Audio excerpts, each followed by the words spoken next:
اعوذ باللہ من الشیطان الرجیم بسم اللہ الرحمن الرحیم السلام علیکم ورحمۃ اللہ وبرکاتہ۔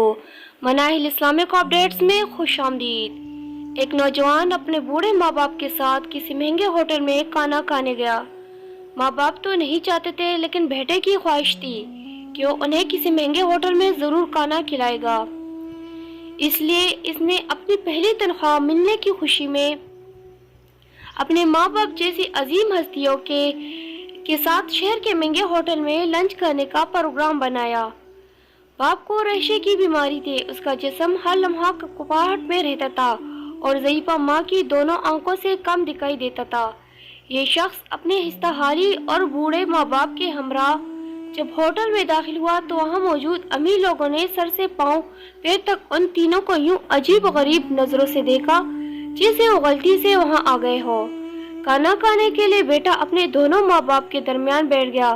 وہ ایک نوالا اپنے ضعیفہ ماں کے منہ میں ڈالتا اور دوسرا نوالا بوڑھے باپ کے منہ میں۔ کھانے کے دوران کبھی کبھی ریشے کی بیماری کے باعث باپ کا چہرہ ہل جاتا تو روٹی اور سالن کے ذرے باپ کے چہرے اور کپڑوں پر گر جاتے۔ یہی حالت ماں کے ساتھ بھی تھی۔ وہ جیسے ہی ماں کے چہرے کے پاس نوالا رہ جاتا تو نظر کی کمی کے باعث وہ انجانے میں ادھر ادھر دیکھتی تو اس کے منہ اور کپڑوں پر کھانے کے داغ پڑ گئے تھے۔ ارد گرد بیٹے لوگ جو پہلے انہیں حقیر نگاہوں سے دیکھ رہے تھے وہ اور بھی منہ چھڑانے لگے کہ کھانا کھانے کی تمیز نہیں ہے اور اتنے مہنگے ہوٹل میں آ جاتے ہیں۔ بیٹا اپنے ماں باپ کی بیماری اور مجبوری پر آنکھوں میں آنسو چھپائے، چہرے پر مسکراہٹ سجائے، ارد گرد کے ماحول کو نظر انداز کرتے ہوئے ایک عبادت سمجھتے ہوئے انہیں کھانا کھلاتا رہا۔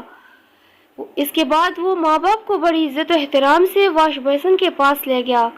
وہاں اپنے ہاتھوں کانوں سے ان کے چہرے صاف کیے، کپڑوں پر پڑے داغ دھوئے اور جب وہ انہیں سہارا دیتے ہوئے باہر کی جانب جانے لگا تو پیچھے سے ہوٹل کے مینیجر نے آواز دی اور کہا، بیٹا تم ہم سب کے لیے ایک قیمتی چیز یہاں چھوڑے جا رہے ہو۔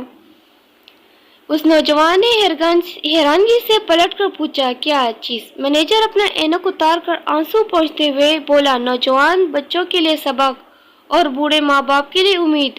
اللہ تبارک و تعالیٰ جن کے ماں باپ زندہ ہیں ان کو لمبی عمر عطا فرمایا اور جن کے ماں باپ وفات پا گئے ان کو اللہ تبارک و تعالیٰ جنت الفردوس میں اعلیٰ مقام عطا فرمائے۔ آمین ثم آمین۔ امید کرتی ہوں آپ کو یہ ویڈیو اچھی لگی ہوگی۔